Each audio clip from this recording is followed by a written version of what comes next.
Gators. Yeah, I mean, Los Gators. It starts off Friday night. Beat the Auburn Tigers 40-39 for the men's national track and field championship. Awesome. That is Mike Holloway, coach of the Gators, Leroy Burrell at Auburn, going up against his former teammate, Carl Lewis. I met Carl Lewis one time at a 5K in Memphis when he was at his prime as a runner. Unbelievable athlete. Oh, my God. But that was big. Let's go on the 40, big boy. Yeah, line them up. Hey, man. Chalk it up. Look, we got World Series, College World Series going on. Lots to talk about. Real quick, smash the subscribe button, bottom right-hand corner. Allow notifications on Android and iPhone. Tell friends, family, and neighbors. Bo Carter, Friends Beard. A lot of baseball. Come on. We'll be right back.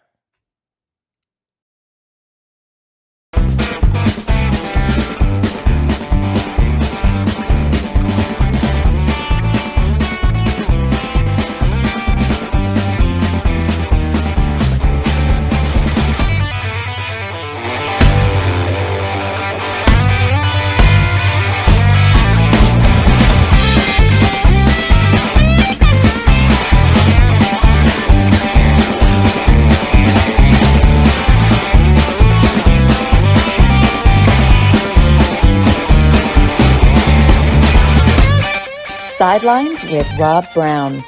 Talk sporty to me.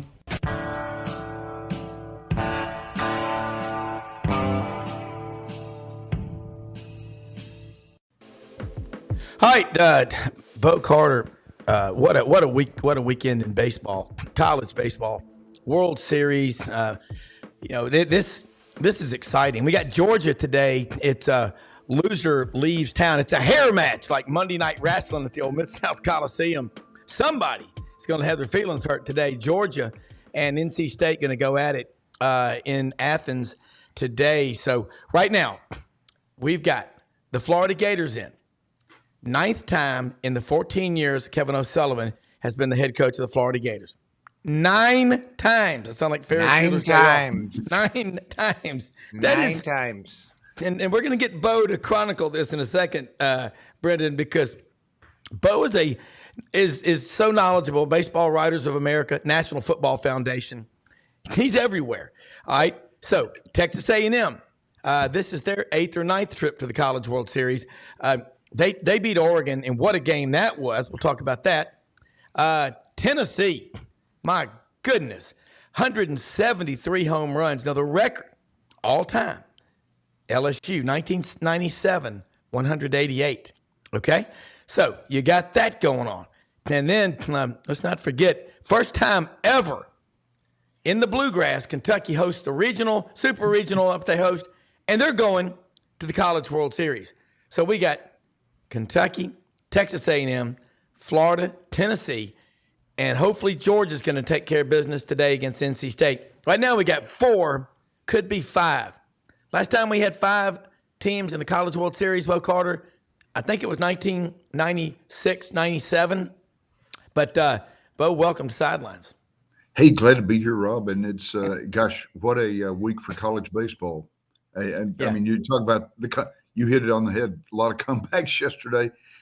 Brenden can appreciate that the Gators coming into the NCAA with a 28-26 record and winning the Super Regional on the road at Clemson in 13 innings yesterday. Boy, what a one of the best Super Regional games I've ever seen. All right, Bo, we put that in perspective, and Brenden, you knows this, but the Gators have 34 wins, and they're going to Omaha. They were runner-up last year. And Tennessee, in comparison, 55. Now, let me just say this, too, while we're talking about carrying the load in transportation. I want to welcome aboard a sponsor I am really proud to have, Coolmore Logistics and Transportation, trucking company based in Memphis with a global reach. Anything you need, LTL, less than truckload, full truckload, expedited, lumber, steel, coil, anything, seed, cotton, anything. They can take care of it. You'll find them on our website. Everything's being built in at sidelines.live. You're going to hear a lot about these people. Growing company, Robert Weaver and the great people over there. Again, trucking, everything gets delivered on a truck. Let Coolmore Logistics and Transportation be your provider. Bo Carter, Kevin O'Sullivan. was at Clemson. You followed his career for a while. Where does he rank among the coaches? This is the ninth. You know what this is? 2007 New York Giants, 9-7, took on the mighty, undefeated New England Patriots. David versus Goliath. And as Shug Jordan said that time, I recall David was a 40-point underdog to Goliath. And it turned out quite well, said the man from Selma, Alabama. That was before we forgot to figure in the slingshot on that on those odds. That's right. But anyway, he had a good time. No, really, it's amazing. Good.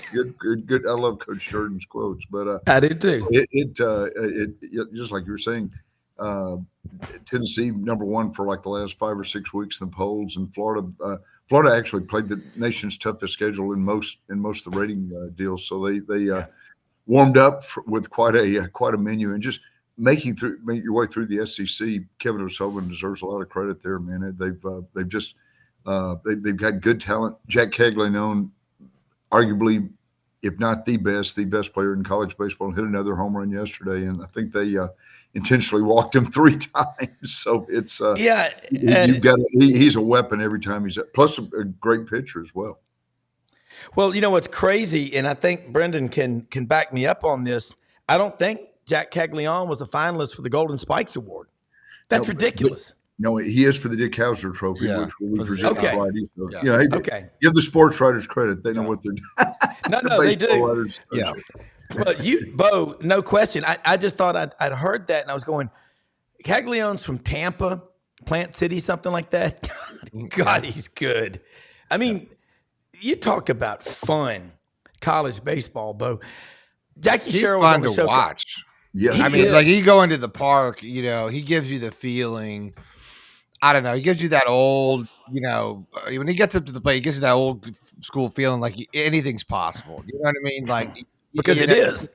Yeah, and it's just that's what's exciting about somebody as dominant as that offensively to come in, and he's so fun to watch because when he hits it, man, God, rarely do you see someone make contact with a baseball like he does. It sounds like it's a bomb when it just jumps off the barrel of the bat. I mean, and his hand, I was talking about the other day, I was like, his hands are so fast. Like his hands are so quick because he'll adjust to a ball coming on the inside. He'll pull it with power, left center, like 450. I mean, the guy hits it far, right? And he's just been fun to watch. And I think that's going to be, I think he's the difference maker, obviously, this year. And like Bo said, look, everyone said Gators are done. They're not going to play well this year. They got a shot. They had a bad season.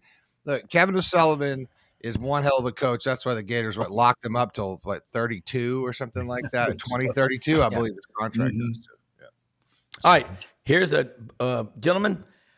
This is something from a viewer down in Fort Lauderdale who is out on the beach right now watching on his phone. He said, if Georgia wins or if they don't, move the Men's College World Series out of Omaha. I can't repeat that on the show. Women and children watching and orphans and widows. And put it in Hoover. Hey, and he also says, oh, yeah, it's college athletics.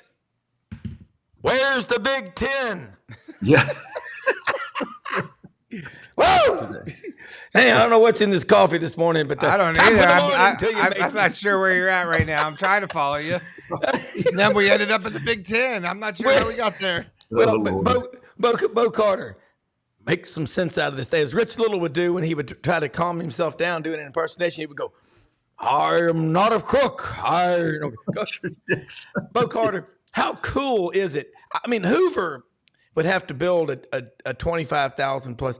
Let's talk about Omaha. What a special place it is. It's amazing. It really is. They've had the NCAA World Series up there 74 consecutive. Of course, it got called off because of COVID in 2020. But it's the longest continuous venue in NCAA history. And the second longest, interesting, is Florence, Alabama. North Alabama hosted the D2 championships for, I think, 26 or 27 years. They decided to move it to a soccer facility in Kansas City. Don't ask me why. And now it's in McKinney, Texas, down the road. A really nice $70 million high school football stadium over there. Yeah. But no, but the Omaha thing experience is just amazing for the players. Each team is adopted by a local civic club. Pardon me, and they have picnics for them. That's how the 2 and barbecue thing got started. If you lose 2, you get a barbecue by the local civic club, and then you're out of Omaha. So that was the old the initial the origin of 2 and barbecue phrase. Brenden, as Ed McMahon would often say, or Johnny Carson, I did not know that. Well, that is cool. Well, I don't know. Have you been to Omaha, Rob? I've been through there on the way to go hunting out in South Dakota. We always go through Omaha, but not to College World Series. Yeah, I've not been out there. The town itself is fun. It's incredible. Yeah, it's great. And they're great people there. And I think that's what makes that place. And that's what makes the College World Series. And then you've got the Little League World Series, I think, goes out there. It's a fun town. And it's a huge area of business and industry too, which a lot of people don't understand too. So out in the West, it's a major hub there. It's just, you don't expect it when you're in Nebraska, at least. Well, you roll upon it. You know what else people don't think about in Nebraska? You get out in the northwest corner. It's called the Sand Hills, 19,000 square miles. I mean, you think you were on Mars. And it is.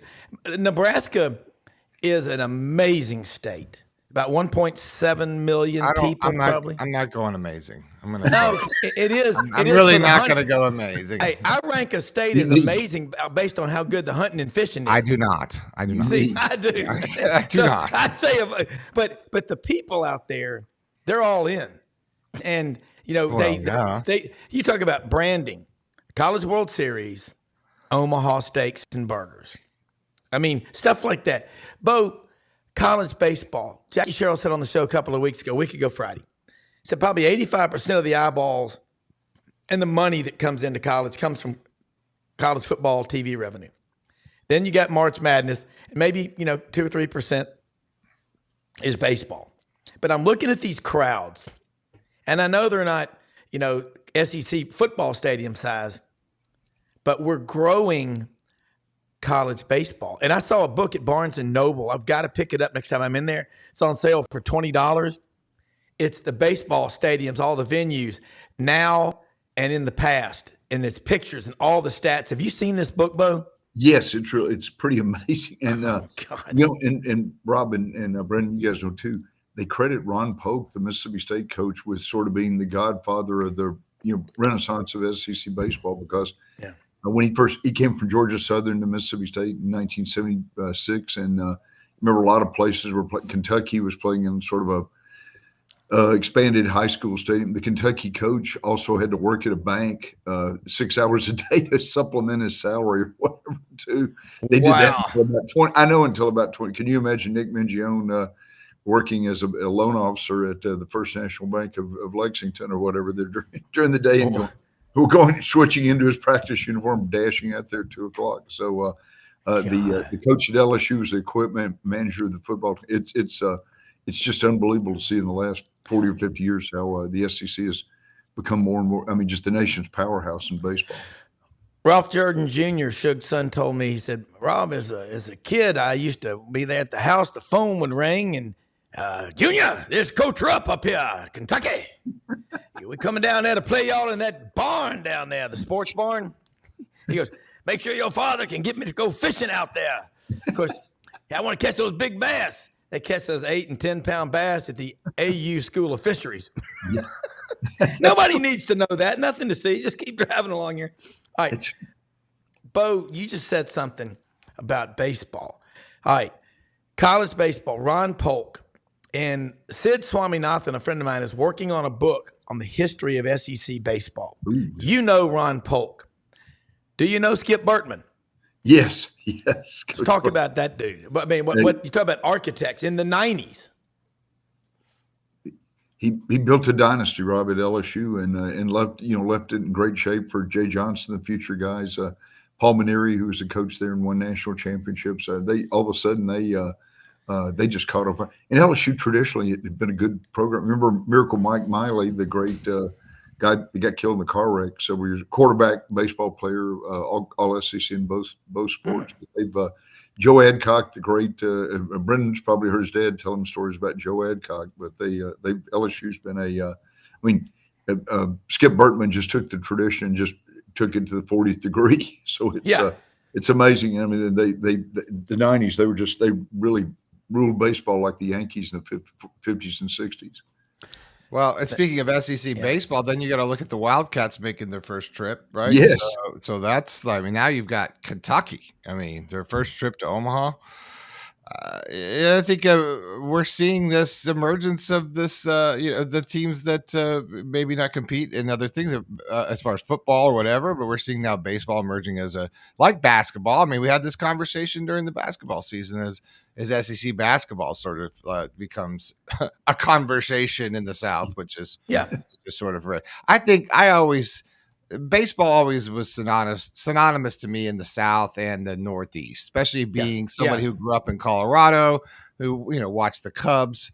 We didn't have the Rockies, and so we always just thought of things out East was really baseball. So to me, that's baseball in the South, which was always a thing to me, because we didn't have it. And so when we came to Florida, we or New York where we used to live, I was a Boston Red Sox fan. I liked Roger Clemens because we didn't have anyone else, right? That's right.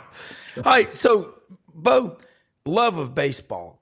Brendan's right. I mean, I grew up, I still live in Memphis, St. Louis Cardinals. Oh, yeah. KMOX 1120. Jack Buck, Mike Shannon, St. Louis Cardinals, Anheuser-Busch. You got the Braves, Ernie Johnson, Skip Carey, AM 750, WSB Atlanta. For years, those now they're on 680 The Fan. Did you know the Braves have the largest baseball radio network in America? It's amazing. What they call Braves country. Oh, yeah. Bo, the marriage between the Atlanta Braves and the college sports fan in the Southeast is unlike anything I see in America. You go everywhere, Bo. You're here, you're there, you're everywhere in between. Baseball Writers of America, National Football Foundation. Let's talk about what Brenden just said in the South, because Braves fans go to those games and the atmosphere is like a college football game. They really are. And Rob, this is an interesting thing. Old Turner Field, where the Braves, Old Turner Field, it was built for the 96 Olympic Games, is now the home stadium for the Georgia State Panthers in baseball. Yeah. I mean, in football, rather, right next to the campus. So the Braves legacy lives on in college football. And then if you can find parking or a way to get out to the new stadium, tell me about it, because people say that is one of the most interesting venues to try to make a trip. I think you have to spend about 2 or 3 days to get over there and get back. So it's out in the burbs. Well, thankfully, Audrey, we got Mallory over there, the oldest of the kids, lives 0.97 miles from the Battery. Great. And so I go to the Battery, I can walk home or just, it's easy, just wear your hokas. And but parking there, it's during the day, it's $25 or $30. Game days, it's a hustle. But the tax revenue they bring in from the Battery there in Cobb County, it's incredible. They just looked at their heat map, they call it, where their season ticket holders are coming from. And they got this thing. Every time I go to Atlanta to see my friend Chuck Oliver at 680 The Fan and Southern Sports Today, you will see the heat map. And then you've got the Rays down there in Florida. They're more of a Florida team, obviously. And then the Cardinals on the western front of this network that we have, SEC Sports Network. Bo, college football is huge. It pays for everything. Baseball, Men's World Series. I think it's fueling interest in Major League Baseball. I really agree too. And hey, the big part of it, and Brenden can appreciate this. Actually, the attention has shifted from Caitlin Clark to college baseball. So that's a major media hookup there. I mean, it's I see that story, and as a former media director for big entity. I see that story and I'm like, what in the actual F is going on when you do not put her on the Olympic team? Oh boy. Because what was the shit that they said? There was some. Yeah, I yeah, mean, the excuse is awful. Yeah, I yeah. heard the excuse. What is the excuse? They said because they're worried about. Oh shit! I had it written down, but What? it is so bad. It's not even believable. Like, Yeah. and then did you see her press conference where she came out and said, "I'll see you guys in 4 years, and I'll redeem you guys in 4 years." Why would you not have her on the team? That's right. I mean, they're a bunch of jackasses. Yeah. Bo Carter, you Yes. tell me. I mean, hey, Charles Barkley got cut in 1984 because Bobby Knight said, you are way overweight. Yeah. Yeah. And we were in school then. I remember that. He got cut, but he came back in 88. But Yeah. he got cut because he was so overweight. This not different. having Caitlin Clark on the team, I mean, she's treated so well by her fellow WNBA players. I mean, they're so, they're so good to her. She should just go start her own league. Yeah. Yeah, I That's she mean, should. screw it, because the WNBA is the dumbest ass league in the history of leagues. The Absolutely. dumbest. I don't know In who's the running history it. of dumbasses. In the history of professional sports, the WNBA has taken, because look at what college basketball has done with their product. Mhm. The women's game has emerged. We talked about it all year. Has emerged as being one of the most exciting stories of this year in college athletics and athletics as a whole. And the WNBA has been dropping the ball on this entire time. How many other great stories are in the WNBA that they have failed to tell because they're too worried about Me Too, this, that, all the political BS, idiots. when they Yeah. should just worry about playing basketball, because those women, men, doesn't even matter. Let's not even call them a gender. They can ball, and it's fun to watch. So what are you doing wrong, WNBA?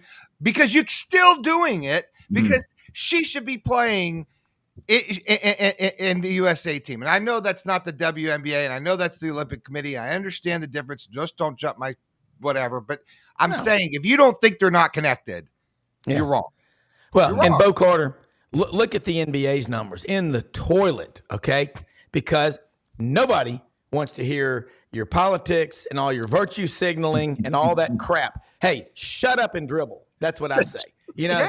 I don't care, and it's a joke. And you talk about people who go out of their way to fail. They need Bo Carter as their PR director. Bo, let me fix ask him, you. fix him, Bo. If Caitlyn is a man and she still talks the way she does as a guy, is she on the team? Does she perceive differently? I would love your opinion about that. No, I agree, Brenden. And the thing about it, Rob hit it on the head. A lot of politics, so much politics involved. You got your Tarasis and those people kind of calling the shot. I mean, even more powerful than the commissioner in that regard. So, and Robert Griffin, I think, had a couple of comments about this. There's a lot of jealousy and envy out there in that thing. Yeah. Caitlin Clark's bringing millions of dollars into the league sponsorships, State Farm, the whole thing, and they're just sitting there saying, "Well, you can do it next time. We'll get you on the 28 team, but we don't want you upsetting the hierarchy of the Connecticut women." You're losing money. You're about to go bankrupt. Yeah. The WNBA is like circling the drain with left foot in.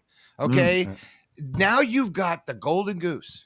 Yeah. She's going to walk in and save your bacon. Yeah. What the hell is wrong with you? Bo, you know what? To add fuel to the fire that Brenden has just stoked. PGA. I'll tell you, it's Idiots. the WNBA is so stupid, so mismanaged. I'll describe the WNBA without Caitlin Clark. The respirator's on, the priest is in the room, and they're calling the kinfolk to the bedside. Caitlin Clark is a miracle, okay? She is exactly what they need, and there's jealousy and angst and bitterness among a bunch of people who don't know how to make money, okay? There's a saying in business when people try to say we're going to save money, they're tripping over a dollar to save a penny. Yeah, that's The people that run the WNBA are living brain donors. Yeah, it's amazing too that the commissioner is a former CEO at Deloitte, which, I mean, she's an intelligent lady, and seems to know what's going on. But and again, Robin, when you hit the nail on the head, they prop these WNBA teams up for years and years, or have continued to do by having them in NBA cities and supplementing them. But it's sort of kind of like the G League too. The NCAA's taking, the NBA's taking a bath on it, but they just do it for political correctness for nothing else. Oh, Bo, I'll say this: I have 2 boys, 2 girls. I've got a wife. I have a mother. I have 2 older sisters. I have never gotten into this battle of men versus. I'm like, what are you talking about? I would never treat someone differently. I'd pay them the same thing. They act like, I mean, are you kidding me? Go to a college football game. Women love college football. They're there. I mean, you know what I do? When we had Riley Gaines on this show last summer, when she was just getting started with her deal, she's right. And you're seeing right through it. Okay. Yeah. But you're right. The WNBA, Caitlin Clark, I'm with Brenden. Go start your own league because you know what? People want to see sports. And when you get these guys in the NBA going out and getting in trouble off the court with, all this, crazy stuff, it turns people away. I mean, look, okay, there are more people. I want to know this. The College World Series, the Men's College World Series, who's going to get bigger numbers? The championship, game, the best 2 out of 3 for the World Series for the men's baseball, obviously, or the NBA Finals? I bet it'll be close. I bet it will be very close. Exactly right. I mean, it's the thing, and I'll say this: ESPN's done a great job of promoting and really, playing up the all the way through this. Regionals on up, the selection show, they've added some drama to it. And so, Brenden hit the nail on the head. Stories like Kentucky, the people in Omaha will have a blue carpet rolled out when Kentucky rolls into town. They love teams that have never made it before. And you think about all the great Kentucky basketball, and then Mark Stoops turning the football program around again too. Yeah. They're Nick Mingione could probably run for governor this week and win in Kentucky, I guess.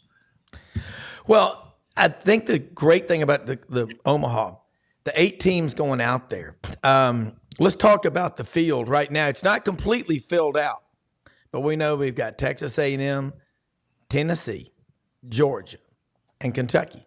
And Georgia, they got a tough road. I mean, it's in Athens. Like I always say about home games, getting overconfident, you're most likely to get mugged in your own driveway. Yeah. You better pay attention. But you look at baseball around the country, Bo. The SEC, the Big 12, it used to be the Pac-12. Remember? I mean, Augie Garrido at Texas, Rod Ditto at Southern Cal. What did he win? 11 College World Series? Still the record. Yeah, and I think Texas has been to 37 College World Series. 37, and they're coming to the SEC. It's pretty amazing. Get ready because no telling the SEC played a 30-game schedule. I hope they don't go to 36 games next year. No. And they were I think Vanderbilt and Florida are 2 of the first teams with 17 SEC losses to make the NCAA tournament. Vanderbilt kept its streak of 18 consecutive NCAA appearances or whatever. But boy, they when you look at those ratings percentage indices and the ELO ratings, those anytime you play an SEC team, your stock's going up.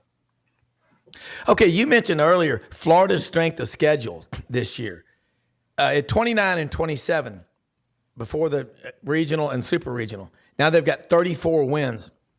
They were playing just even their midweek games. They're talking about it this morning on SEC Network.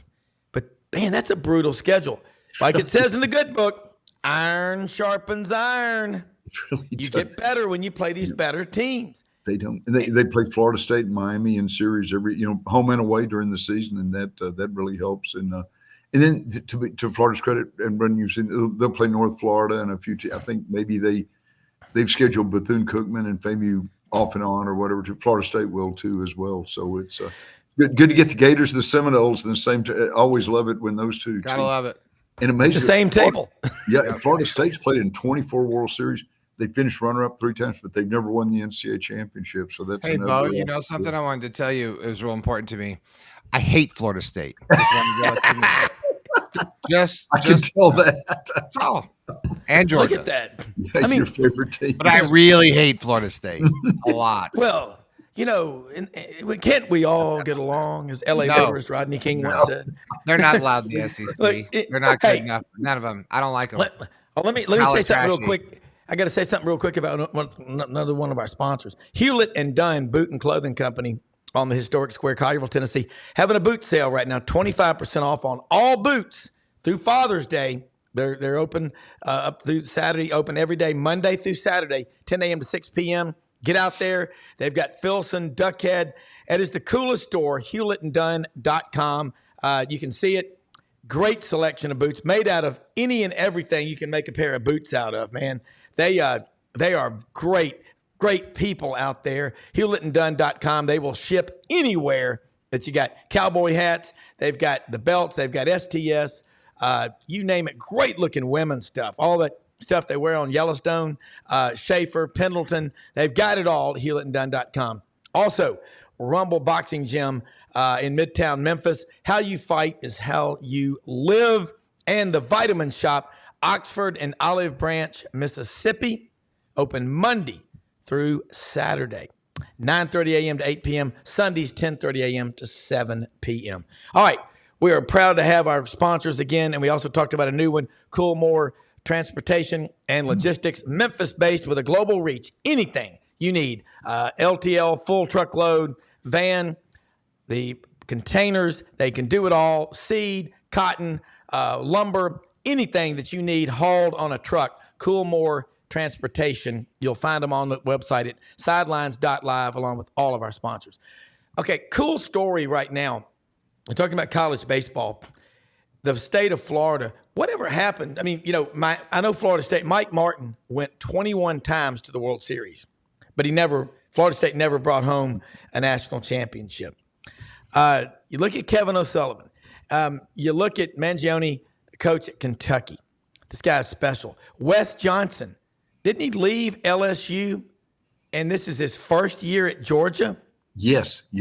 And he's a rarity too, Rob. He was a pitching coach for the Minnesota Twins for 3 years and one of the few guys that's ever gone back from Major League back to college baseball. I think he actually got a raise going from Minnesota to LSU. So that tells you about the importance of SEC baseball these days. Well, the bottom line is you look at a coach in his first year, wake up a sleeping giant at Georgia. If you look at the baseball in the Atlanta area, my goodness, all the travel ball is played over there. And everybody else comes in there and gets players. And now Georgia, if they can make it to the College World Series, that is going to have a ripple down effect, Bo Carter, on other teams because everybody shops at Kroger and Costco and Atlanta. It really is. That's such a hotbed over there. Jacksonville has been, the Bishop Kenny, Brendan's familiar with those schools over there. Bowl School, those places have produced. I almost went to Bowls. That's right. I was going to say Chipper Jones, no Bowls. Yeah, we would have been in the same class. That's amazing. Yeah. I was gonna say I literally was gonna go, and then I decided to go wear number 15 and be before Tim Tebow did at Nice High School. So I decided to go. He wore probably my jersey. That's we love Nice. Yeah. You almost went to my wife's high school, Wolfson, which has now been knocked down to a magnet school, gifted and talented school, which you would have fit in well there, Brenden. Yes, he would have, because he's a double knot spy. I would have fit in anywhere because I was Ferris Bueller. But the original Ferris Bueller is this guy named Franz Beard. Franz Beard, welcome to the show. Talking a little Gator baseball today, friends. Did they got a shot to win it all? Well, I think this is where the Gators were supposed to be. Everybody figured that back in February. But, it's kind of like Ferris Bueller's Day Off. They took a few detours along the way to get there. And starting with the Georgia series back in mid-May, I think this team decided, okay, enough of the nonsense. Let's just go ahead and kick a little butt, win a few ball games, and go where we're supposed to be. the turnaround's been remarkable.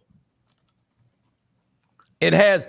Friends, you talked a lot coming into this season with me, and I'm sure you did, Brenden, as well, just in our conversations every day about the young team, and they matured at the right time is what it looks like is happening.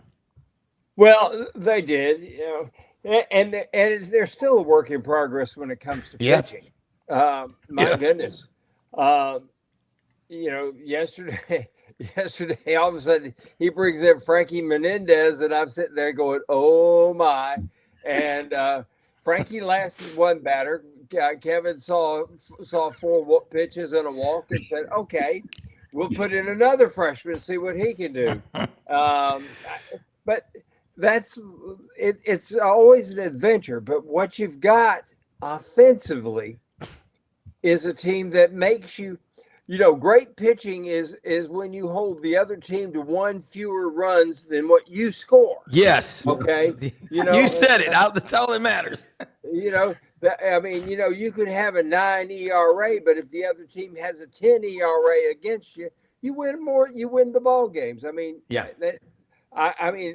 not have been a mathematical genius, but I've always figured out that the Gators have never lost a game when they scored more runs than the other team. That's right. You're correct. Bo Carter jumping here with friends. I love this baseball talk. We got dueling banjos right here. You talk about 2 baseball savants. We got them. Bo Carter, jump in here.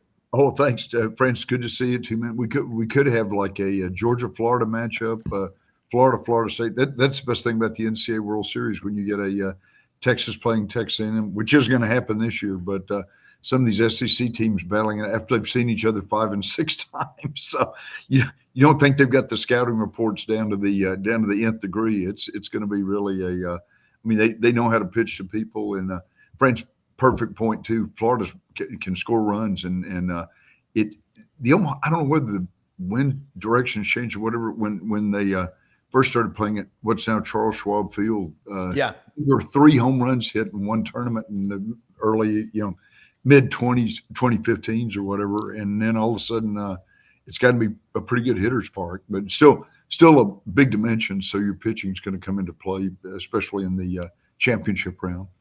Well, they moved the fences in 10 feet. Okay, that's right. That's right. They moved the fences in 10 feet, and that helped. And everybody's adjusted to this BB Core bat. Okay. Yeah.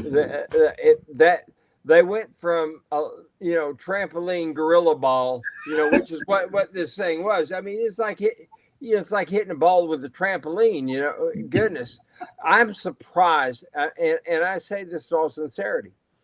I am surprised that nobody ever got killed on the pitcher's mound with a ball that came back straight back, considering the amount of velocity.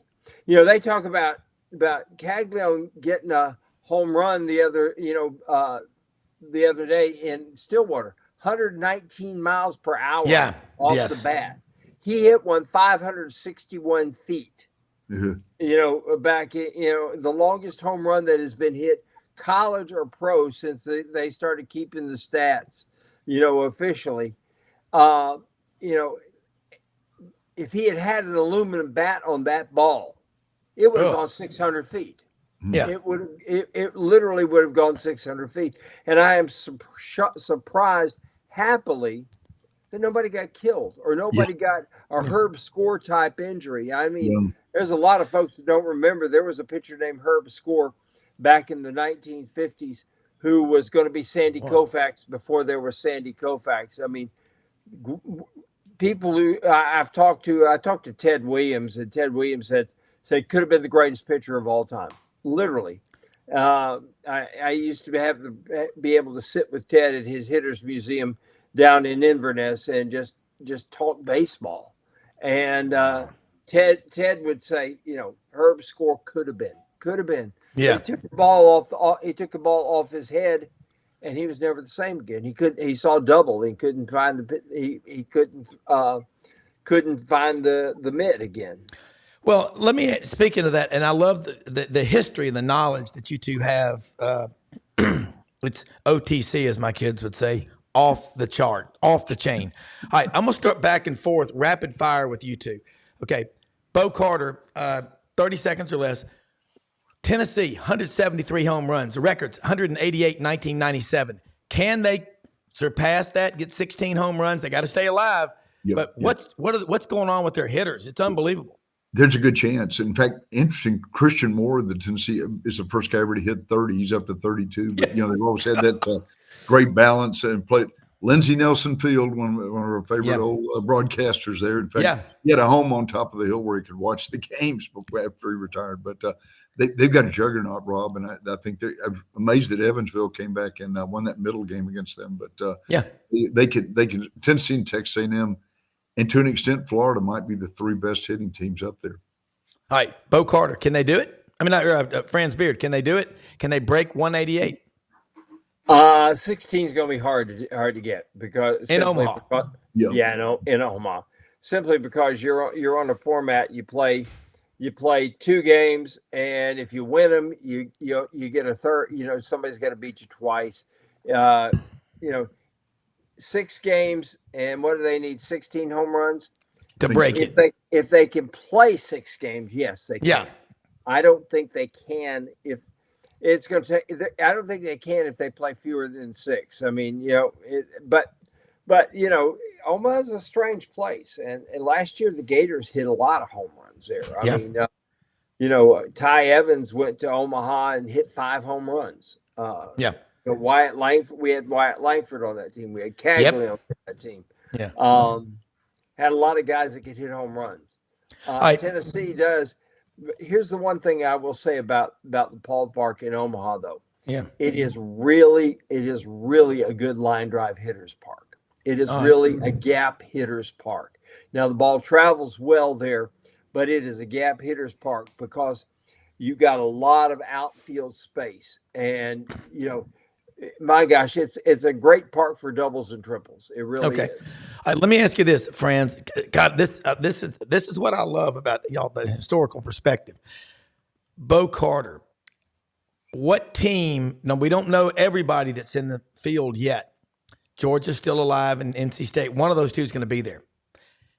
Who's the team that you think that's in now? Let's go through the teams. Go through the team 1 through the 7. Who's in? Yes. Again, I think Tennessee might have the edge, from the power hitting and the other power pitching. Okay. If Georgia makes it, they've got Charlie Condon, who's obviously, hit 36 home runs, 77 RBI. I think he's in the top 3 in like 10 different statistical categories. Florida, I know Brendan's favorite team, Florida State, sort of playing on a mission. If you remember, Coach Mike Martin just passed away after battling Alzheimer's. And they're sort of playing win one for the Gipper type thing or whatever too. And for instance, that NC State could come back and bite Georgia again, and in that game tonight over there too. So it's going to be an interesting. I'm thinking those 3 or 4 probably the. In Kentucky again, Mingione's done a great job, SEC Coach of the Year. Yeah. They seem to have really deep pitching staff. So they're first time up there. There's always a little bit of butterflies, but I think they've got there's as good a chance as any. Friends? I think the Tennessee-Florida State game, which is going to be game number 1, I think that game is going to tell us an awful lot about both teams because you're talking about 2 teams that can double and triple you to death. Now, they both hit a lot of home runs. Tennessee is more obviously. I think Tennessee's ballpark is very conducive to hitting home runs. But I think they'd hit home runs no matter where they are. But just the same, I think that Tennessee-Florida State game is going to be very, very telling. And they're also in the same bracket with North Carolina, which I think of the 4 ACC teams that could be in. Because if North Carolina State wins tonight, it'll be 4 ACC, 4 SEC. Of the potential 4 ACC teams that are in there, North Carolina and Florida State can carry the banner, and they're all on the same side of the bracket with Tennessee. That's going to be interesting. On the left side of the bracket, I think Florida can surprise everybody. Florida's already beaten Texas A&M 2 out of 3. No surprise there, but that's going to. here's where the thing is going to be the battle. Florida can win those first two ball games, but then they're going to have to win two. They're going to have to potentially win two more, and then I don't know if they got the pitching to win two more. And, you get the way the bracket's set up. You win two, and then then somebody's got to beat you twice. And I don't know if Florida's got the pitching to do that. But I will say this: Kentucky's sneaky, and I don't like sneaky teams. I just don't like sneaky. I like a team like Tennessee that's just going to come out there and say, and make a statement. We're just going to bash the hell out of you. Yeah. And Florida State's the same way. That's why I like that game. That game could be settled by a late 55-yard field goal. Yeah, it's going to be fun. All right, Fran's talking about Kentucky sneaky. The term small ball, Bo Carter, does that apply to Kentucky? Is that accurate, fair? Yeah, I think so. They've tried to move some people around with a bunt, and they'll do some hit and run or steal bases. It's kind of refreshing to watch instead of just go. Friends hit it on the head too. I think Friends correct. Didn't they have a Southern Cal Arizona State final before Gorilla in '96? 26-13 in the championship at old Rosenblatt Stadium, which was a launching pad out there or whatever. But I loved Rosenblatt though. I love it's so much. I mean, you could still smell the hot dog and bratwurst out there 3 months after the World Series was over. But it was a beautiful. Friends, you're right. It just you go out there now and you'll shit. They still have the scoreboard and it's antiseptic. It's antiseptic. Charles Schwab Field. It's a beautiful ballpark, and it was made because they thought they might get the Oakland A's to move to Omaha. Yeah. And it is an absolutely beautiful ballpark, but it is so antiseptic, And that's the other thing I hate about so many of these new ballparks is that they are so antiseptic. I like Camden Yards, which it's hard to believe Camden Yards is 30 years old now, but it is still iconic in that. And it's like Bo was talking about. You smell the hot dogs and stuff like that. I like that about ballparks. I like the ballpark where you feel like, okay, somebody where flag that beer vendor. I need another one. Yeah. Well, and you think about these iconic ballparks, 25,000. The city of Omaha supports it. I mean, earlier we had one of our viewers down in Fort Lauderdale saying, move it to Hoover, but you got to keep it in Omaha because it is the center. It's not exactly the center of America, but it's about close enough. But it's easy enough to where you can make it there from anywhere in reasonable amount of time. But I think they've earned it. 74 years of hosting that event. And now the Texas softball coach wants to move the World Series out of Oak City, out of Bricktown. Well, you can't help. You can't deny the fact that Oklahoma, 4 straight women, College World Series national championships in softball. So look, I love what is happening in baseball because people's interest, Bo Carter, the more they follow college baseball, and we're going to do a back and forth. Don't you think that's a direct that's the annuitization of Major League Baseball, isn't it? Because they're following these guys just like they do when they watch the NFL. They saw them in college. I think it's brilliant. I think so too. Well, and part of it, I love that, and Brenden and friends probably agree with this too. The great thing about college baseball, of course, in majors, you've got the Yankees and the Red Sox and the Cardinals and the Cubs, et cetera. But college baseball, you've got 305 teams with some sort of rivalry. What they were talking about. I don't think Florida. If friends correct me if I'm wrong. Florida had not played a game in Clemson, South Carolina, since 1930 or something. They hadn't played them since 1983. Hadn't been at Clemson since 1933. Pretty amazing. So I mean, and then you've got the with these SEC teams, the ACC teams who come very familiar with each other, and boy, there's the fan base. You can see that friends have seen this in Omaha. Y'all have the fans will be respectful, but they'll be very very vocal against the other teams. So. Yeah. Well, I'm gonna throw something here too. We when we had Dennis Dodd on the show Friday, CBS college football national writer, he used a phrase and a term to describe what's going on in college athletics. He goes, I've already moved on past this stuff. I mean, there's nothing we can do about it. It is what it is happening is happened. So it's starting to hit me because, Bo, you've traveled a ton. Franz, you've traveled a ton. I've been to 37 states and 26 foreign countries. I've never traveled and not had fun. I think it's starting to grow on me how cool this is going to be, because we grew up watching and looking at the magazines like, man, Southern Cal, the Bay Area, Washington. Now we're going to be having football games that I think the whole country is going to be paying attention like they never have before, where it's, it was before the CFA decision in '84, college football was a regional sport. And in 1984, it really did become national, especially when CBS got involved. And if I had $1 for every person that came up to me over the weekend at this barbecue contest in Wynne, Arkansas, thank you, Chad House and ECSHouseIndustriesInc.com, one of our sponsors. Great Kansas City-style barbecue. And that is tough. We did not win it, but we had a lot of fun and had brisket quesadillas yesterday. But bottom line, I think it's starting to weigh on me and grow on me how cool this is going to be, the interest of fans from all over the country. We're going to be paying attention to each other.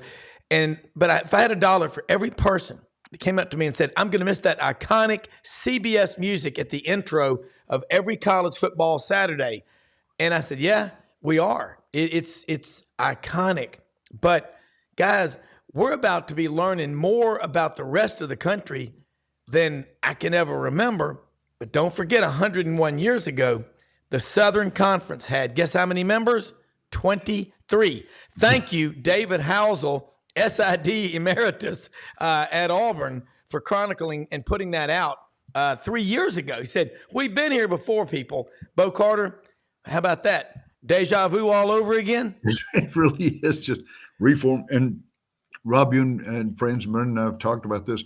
Heck, by 2025, there might be two 32-team conference. Maybe the Big Ten in the old Southern Conference / SEC. I just hope they don't kick Vanderbilt, Mississippi State, and South Carolina out of there. I worry about the non-rating schools there. So don't do away with 90 years of tradition. Well, but you know what? The thing is, I love the regional thing about the SEC, the contiguous footprint, Franz. Don't get me wrong. But I'm saying it's going to be cool because hadn't y'all always kind of looked off into the distance and wondered what it's like out there? Well, we're going to put those arguments to bed, Franz, now, because everybody's going to be playing everybody, and it's just going to get more intense as we move forward. But you know what? The fans, once the games start, all this NIL, transfer portal, and all that other crap goes out the window. We can't get enough of it. Franz Beard. Well, here's the thing: is I think that we're going to wind up. I think they've got it 4 conferences, and I think that's where it's going to stay. I don't think we're going to wind up with 2 super conferences. I think we're going to wind up. I think we're going to have 4. The question to me isn't so much these 4, because these 4 are going to figure out how to survive. The question to me is going to be what's going to happen to the teams that require these ball games with the big schools to survive. What I don't want to see is, for example, Coastal Carolina going broke.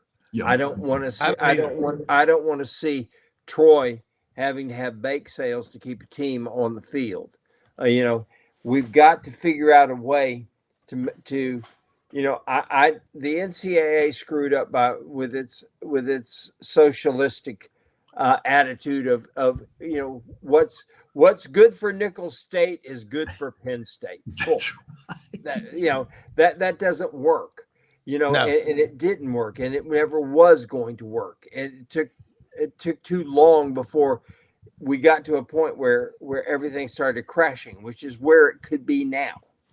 That we got to do now is figure out a way to make sure that these other schools, what we call the group of 5, have their opportunity. My belief is this.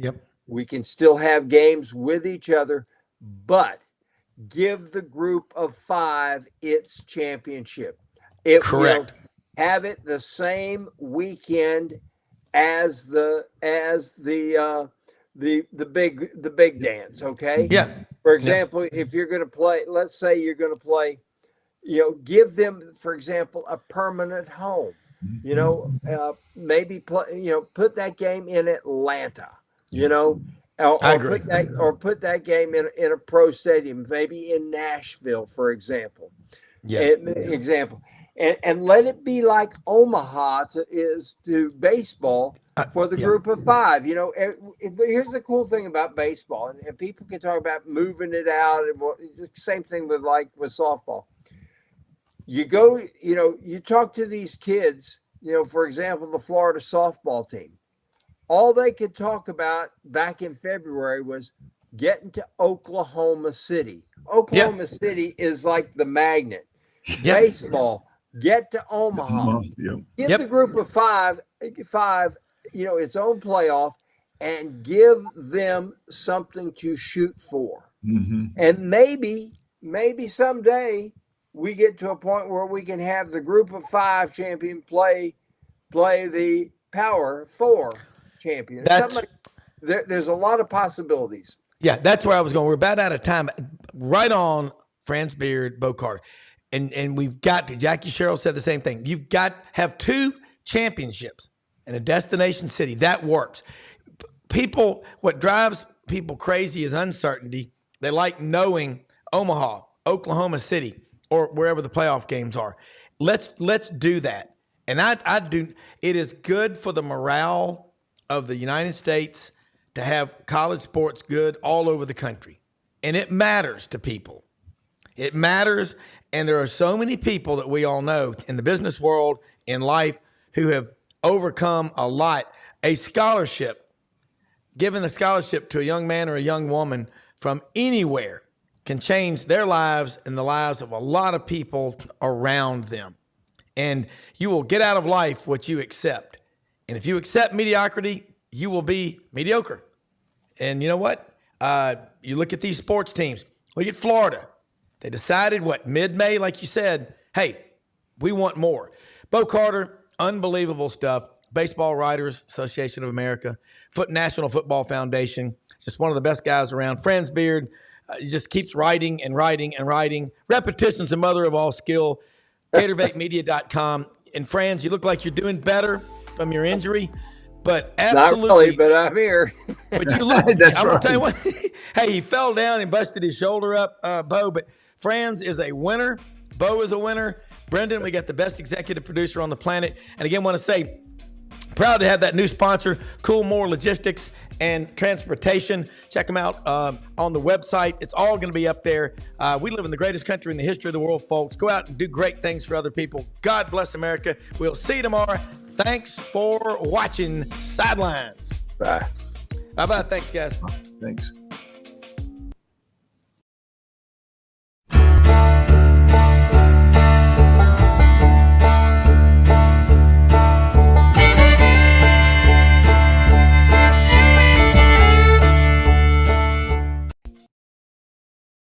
So important to shop local and to buy American. For 60 years, Hewlett & Dunn Boot and Clothing Company has been on the historic Collierville Square, and we strive to sell made in the USA products when available.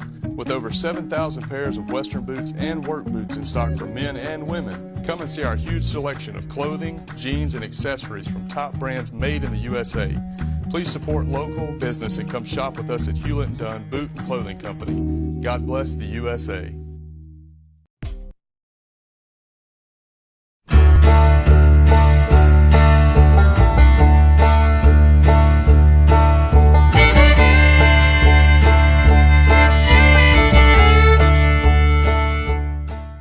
In a perfect world, you'd set a health goal and results would happen overnight. In this world, the real world, it takes time, dedication, and the right support to achieve your best self. The Vitamin Shoppe health enthusiasts are here to make sure you're not wasting a single moment on the wrong supplements. From the highest quality sports nutrition and superfoods to the most sought after trends, you'll find a huge variety of science-backed solutions for every goal. And the people to help guide you along the path to greatness. Unbelievably, every 2 minutes in our communities, a child is either bought or sold for sex. I am R.A. Dickey, board member for the Nashville Anti-Human Trafficking Coalition. Join me and millions of others in our fight against human trafficking and for its victims by helping to educate the most vulnerable among us, our middle and high school students. Go to nhtcoalition.org, become a partner, and help keep our families safe, because none of God's children are for sale.